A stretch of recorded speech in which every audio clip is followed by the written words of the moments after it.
นี่เขาจึงว่าเย็นนะด็อกเตอร์เป็นยังไงโอ้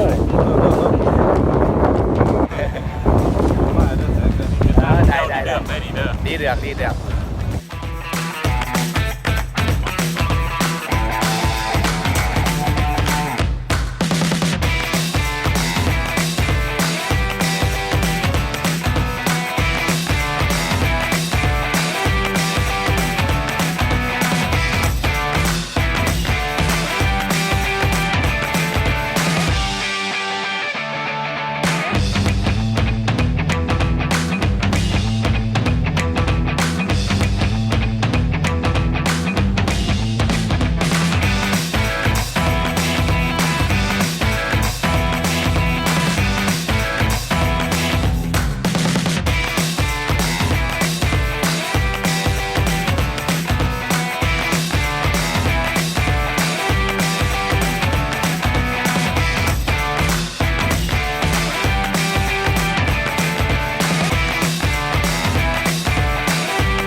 ขึ้นมาฮอด